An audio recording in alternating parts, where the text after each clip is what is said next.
కంపారిజన్తో కన్నీరు కారుస్తూ సక్సెస్ కోసం సతమతమవుతూ ఆలోచనలతో ఆకలి మరుస్తున్న యువతీ యువకులకి ఈ కథ అంకితం. సక్సెస్, సెటిల్ అవ్వడం, వీటి కోసం మన జీవితాన్ని ఉరుకులు పరుగులు పెట్టిస్తుంటాం. ఇవి మాత్రం ఒక్కొక్కరికి ఒక్కొక్క వయసుల్లో వస్తాయి. మరి ఇవి రాకముందు యువతీ యువకుల లైఫ్ ఎలా ఉంటుంది, వచ్చాక మనం చేసే చిన్న చిన్న తప్పులు ఏంటి, వీటితో పాటు ప్రస్తుతం యువత ఆగిపోతున్న ఓ ఎమోషన్ గురించి ఈ కథలో తెలుసుకుందాం. ఓ యువకుని కథ. ఈ సముద్రంలో వచ్చిపోయే అలలులాగా మన మనస్సులోకి కోపం, భయం, ఆందోళన, ఆశ్చర్యం, బాధ ఇలా ఎన్నో ఎమోషన్స్ వస్తూ పోతూ ఉంటాయి. కానీ ప్రేమ అనే ఓ యొక్క ఎమోషన్ దగ్గర ఆగిపోయిన కుర్రాడిని నేను. రాతలో లేకపోతే నేను రాజైనా, నా దగ్గర రత్నాలు ఉన్నా రాధ రాకపోవచ్చు అని తెలియని ఓ ప్రేమికుడిని. నా పేరు సుబ్బు, తనే నా మరదలు సౌమ్య.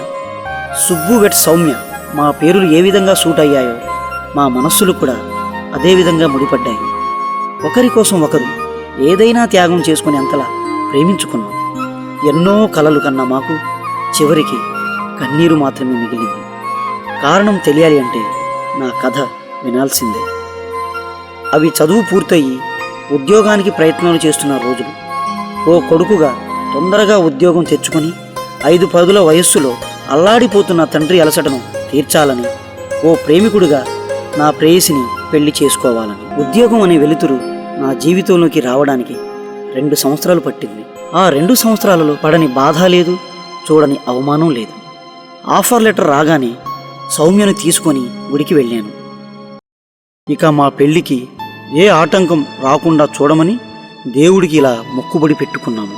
3 ముళ్ళు అయ్యాక ఆ మాలకొండని, 7 అడుగులు అయ్యాక ఆ వెంకన్న స్వామి, కన్యాదానం అయ్యాక ఆ కనకదుర్గమ్మను, అరుంధతి చుక్క చూశాక ఆ అరుణాచలాన్ని జంటగా వచ్చి దర్శించుకుంటామని ఆ దేవుడిని వేడుకున్నాం. మా నాన్నకి కాల్ చేసి ఉద్యోగం వచ్చింది అని చెప్పడంతో పాటు మా ప్రేమ విషయం కూడా చెప్పాను. కానీ మా నాన్న మా ప్రేమకి ఒప్పుకోలేదు. కారణం మేనరికం. మా నాన్నతో పాటు మా కుటుంబంలో వాళ్ళు మేనరికం పెళ్ళిళ్ళు చేసుకోవడం వలన ఎన్నో ఇబ్బందులు పడ్డారని మా నాన్న చెప్పారు. నేను మాత్రం సౌమ్యని పెళ్లి చేసుకుంటానని చెప్పి ఫోన్ కట్ చేశాను.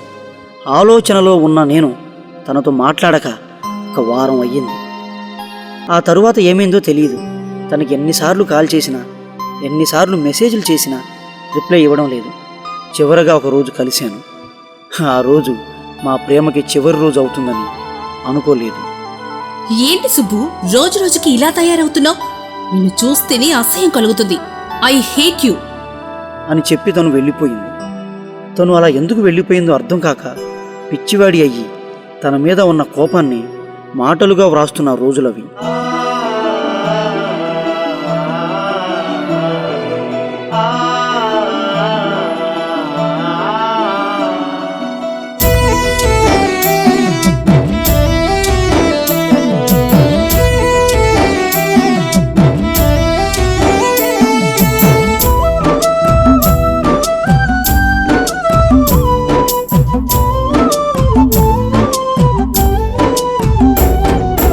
ఆశలు చూపావే నేను అంతస్తు లెక్కానే, ఆశలు చూపావే నేను అంతస్తు లెక్కానే, నీ అందాన్ని చూశాక నేను అనాథనయ్యానే, నీ అందాన్ని చూశాక నేను అనాథనయ్యానే.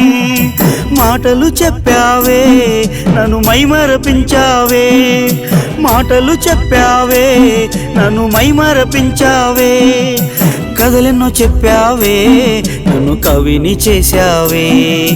మనసు లేని శిలగా నీవు మారిపోతివి, మనసు నిండా పరువుతోటి బ్రతుకుతుంటిని.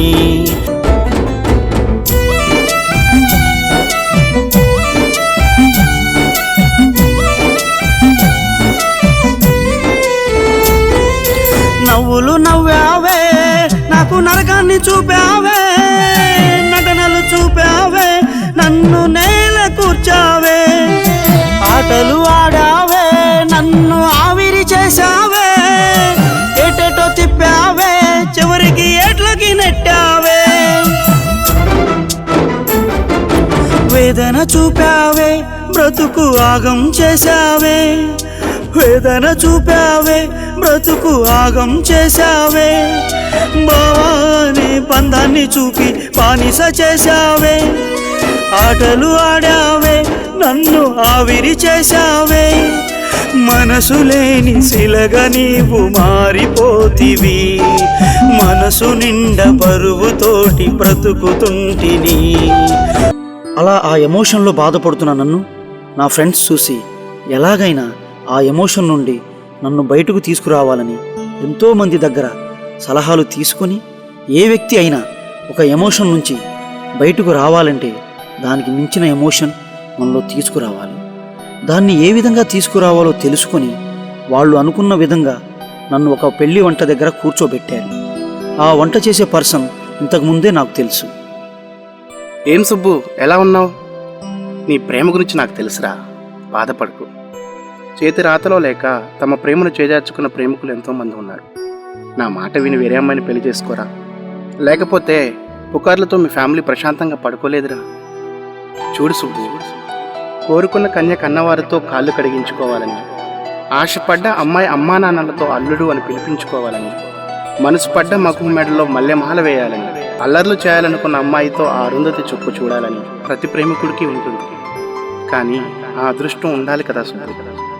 అలా మాట్లాడుకుంటున్న మా మధ్య వంట సంభాషణ వచ్చి, అన్నా, ఈ వంట చేయడాన్ని ఇంత ప్రేమిస్తున్నావు కదా, ఇందులో కష్టం ఉంటుందా? ఇందులో శ్రమ ఉంటుంది. ఆ శ్రమలోనే సంతోషం, బాధ, బాధ్యత అన్నీ ఉంటాయి. మాకే కాదు, ఇంట్లో వంట చేసే అమ్మ, అక్క చెల్లెలకు కూడా ఉంటాయి. చెప్తా విను.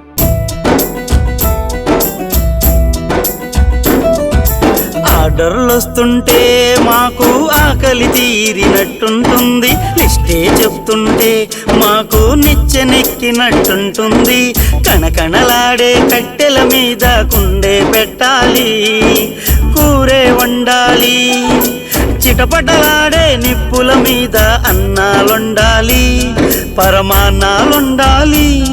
ఈ పనిలో మాకు పగలు రాత్రి తేడాలుండవయ్యా, ఎండను చెమటలు పడుతున్నా మేం వంటొండి తీరాలి, గాలులు వానలు కొడుతున్నా మేం ఒళ్ళొంచి తీరాలి, కూరలు కోస్తుంటే కత్తులు కోసుకుపోతాయి, గంజి వార్చే సమయంలో ఇక బొబ్బలు తప్పవయ్యా, మా తిప్పలు కానవయ్యా.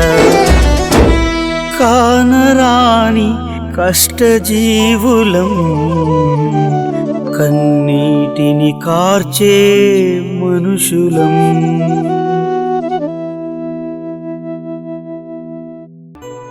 అలా నన్ను వేరే పెళ్లికి ఒప్పించారు. అది నా పెళ్లి రోజు. హ్యాపీ మ్యారీడ్ లైఫ్ రా సుబ్బు అని నా ఫ్రెండ్స్ చెబుతున్నా నా కనులు, నా మనస్సు మాత్రం తన మీదనే ఉన్నాయి. సాయంత్రం అయింది. రేయ్, ఇక ముచ్చట్లు చాలు, డీజేకి టైం అయింది, మీరు దుమ్ము లేపాలిరా, రండి అని నా స్నేహితుల్ని పిలిచాను. అరే, ఎవరో ఫోన్ చేస్తున్నారు చూడండి రా. అరే సుబ్బు, మీ నాన్నగారు రా. రే సుబ్బు, మీ మామగారు రా. ఏంటో కనుక్కోండిరా. రే సుబ్బు, పెళ్లి కూతురు విడిదింట్లో ఉందంట్రా, మీ నాన్నగారు చెప్తున్నారు. అరే సుబ్బు, పెళ్లి కూతురు గుడి దగ్గర ఉందంట్రా, మీ మామగారు చెప్తున్నారు. అదేంట్రా వేర్వేరు ప్లేస్లో చెప్తున్నారు?